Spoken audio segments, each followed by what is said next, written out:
행복한 교회 승리하는 성도 여러분, 예수 그리스도 안에서 진리를 깨닫는 은혜가 충만한 오늘이 되시기를 바랍니다. 하루에 성경 한 장 읽고 5분 메시지 유튜브로 듣고 또 30분 각자의 처소에서 기도하는 153 시간 시즌3 64번째 순서이고요. 하나님께서 우리에게 선물로 주신 이날 1월 6일 금요일입니다.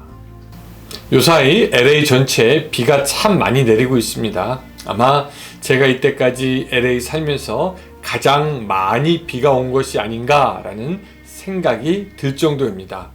이렇게 비가 많이 오니까 평소에는 멀쩡하던 이 교육관, 이 천정에 비가 아주 조금씩 새는 것이 보입니다. 벽에 보니까 빗물이 흐른 자국이 있더라고요.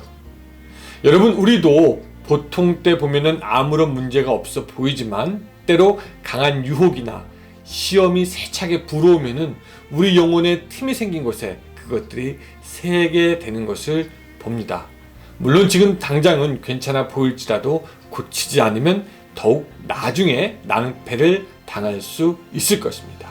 미리미리 깨어있어 준비하는 여러분들이 되시기를 바라면서 드디어 오늘 욥기 마지막 순간 여러분들과 함께 하려고 합니다. 자, 성경 말씀 같이 한번 보겠습니다. 42장, 욥기 42장 7절부터 10절까지 말씀입니다. 여러분 다 같이 펴주시고 저와 같이 읽었으면 좋겠습니다. 42장 7절부터 10절까지 제가 읽겠습니다. 여호와께서 욥에게 이 말씀을 하신 후에 여호와께서 대만 사람 엘리바스에게 이르시되 내가 너와 내 두 친구에게 노하나니 이는 너희가 나를 가리켜 말한 것이 내 종 욥의 말 같지 옳지 못함이라. 너희는 수소 7과 수장 7을 가지고 내 종 욥에게 가서 너희를 위하여 번제를 드리라. 내 종 욥이 너희를 위하여 기도할 것인즉 내가 너를 기쁘게 받으리니 너희가 우매한 만큼 너희에게 갚지 아니하리라. 이는 너희가 나를 가리켜 말한 것이 내 종 욥의 말 같이 옳지 못함이라. 이에 대만 사람 엘리바스와 수아 사람 빌닷과 나아마 사람 소발에 가서 여호와께서 자기들에게 명한 대로 행하니라. 여호와께서 욥을 기쁘게 받으셨더라. 욥이 그의 친구들을 위하여 기도할 때 여호와께서 욥의 곤경을 돌이키시고 여호와께서 욥에게 이전 모든 소유보다 갑절이나 주신지라. 아멘.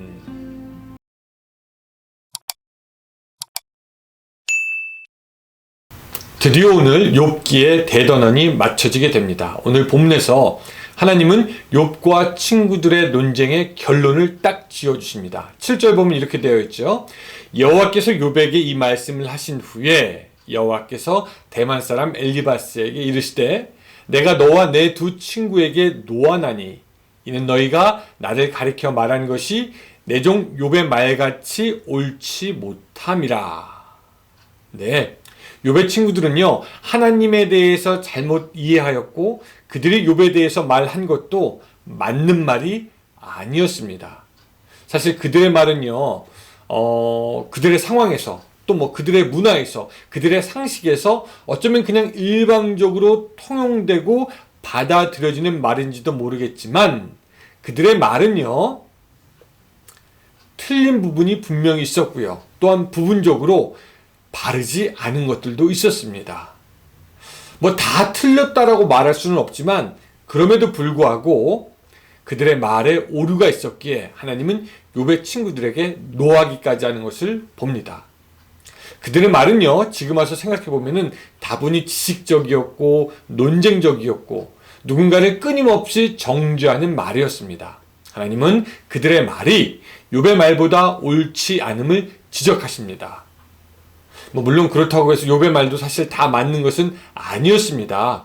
때로 욥은 하나님에 대해서 이의를 제기하고 하나님에게 탄식하는 말, 그런 말도 하고요. 그럼에도 불구하고 하나님은 욥의 손을 들어 주십니다.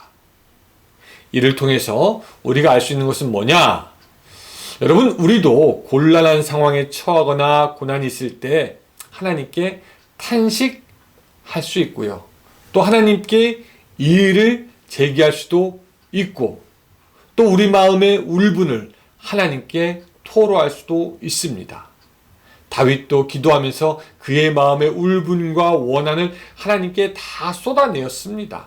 하박국 선지자도 하나님, 이게 정말로 제대로 된 것입니까? 라고 하면서 하나님이 하시는 일에 대해서 의문을 제기하기도 했죠. 근데 우리가 삼가해야 하는 말은 어떤 말입니까? 욥의 친구들과 같은 말이죠. 좁은 우리의 지식과 경험에서 나오는 말이며 누군가에게 상처를 주는 논쟁적인 말이며 괴로움을 끼치며 정죄하는 말이 되는 겁니다. 예전에 만났던 어떤 분은요, 교회에서 참 열심히 일하는 분이었습니다. 남들이 싫어하는, 또한 힘들어하는 교회의 여러 가지 육체적인 봉사도 참 열심히 하는 분이었는데, 사람들이 그분에게 잘 가지 않는 이유가 한 가지가 있었는데, 그것은 뭐냐면 그분의 말이 논쟁적이고 정죄하는 듯한 말이었다라는 것입니다. 여러분, 이런 사람들이 항상 하는 말 있지 않습니까? 나는 바른 말만 한다, 이런 거죠. 나는 뒤끝이 없다, 이런 겁니다. 그런데 우리 믿는 사람들이 기억해야 되는 것은 뭐냐면, 나의 바른 말이 다른 사람을 세우지 못하고 내가 뒤끝이 없다고 하여도 사람들은 여전히 상처를 받을 수 있다는 것이죠. 그런 의미에서 볼 때 오늘 여러분들의 언어는 어떤 언어가 될 것 같습니까? 욥의 친구들이 말했던 것 같은 그런 언어가 아니라 들어주고 힘을 내게 하여주는 그런 언어로 사람을 세워가며 하나님께 인정받는 여러분들이 되시기를 주님의 이름으로 축복합니다. 또 하나님은요, 계속해서 말씀하십니다. 욥의 친구들에게 말하기를 욥이 너희들을 위해서 제사를 드리고 기도를 해주어야 한다 라고 그렇게 말씀하시죠. 그래서 8절에 보면요, 그런즉 너희는 수소 7과 수량 7을 가지고 내 종 욥에게 가서 너희를 위하여 번제를 드리라. 내 종 욥이 너희를 위하여 기도할 것인즉 내가 그를 기쁘게 받으리니 너희가 우매한 만큼 너희에게 갚지 아니하리라. 이는 너희가 나를 가리켜 말하는 것이 내 종 욥의 말같이 옳지 못함이라.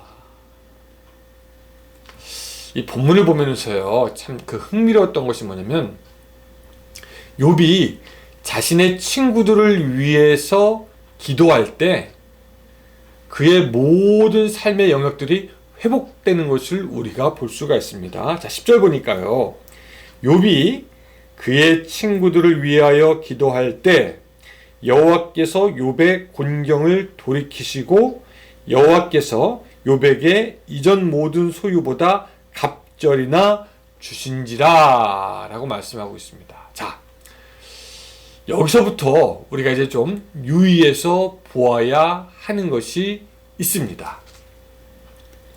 물론 욥이 그의 친구들을 위해서 기도했기 때문에 그 기도로 인해서 하나님이 욥을 회복시켰다라고 볼 수는 없습니다. 우리는 이 사건을 인과응보적으로 욥이 그렇게 기도했기 때문에 하나님이 복을 주신 거야 라고 말할 수는 없습니다. 그런데 우리가 여기서 유심히 봐야 하는 것은 욥이 이웃과의 회복을 시작으로 그의 모든 것들이 다시금 예전처럼 회복되기 시작했다라는 것입니다. 본문에 여호와께서 욥에게 이전 모든 소유보다 갑절이나 주신지라 라고 이렇게 말씀하기 시작했다라는 거죠.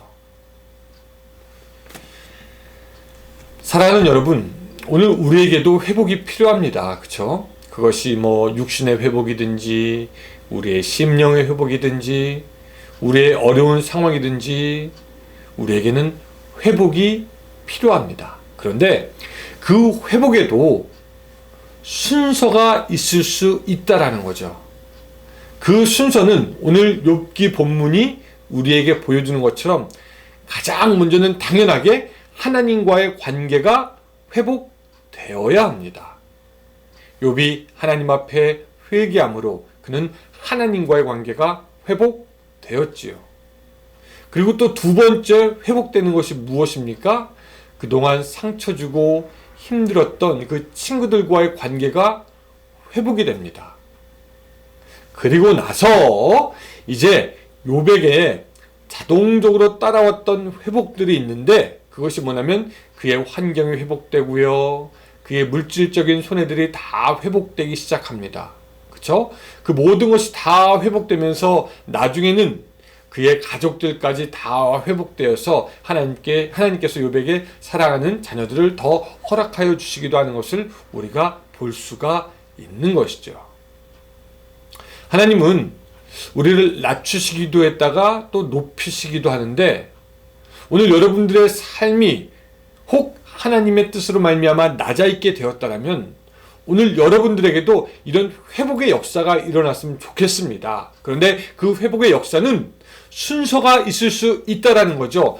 분명히 하나님과의 관계가 먼저 회복되어야 합니다. 또한 이웃과의 관계가 회복되어야 합니다. 그 다음부터 여러분들의 삶의 영역에 회복의 역사가 있게 될 것입니다.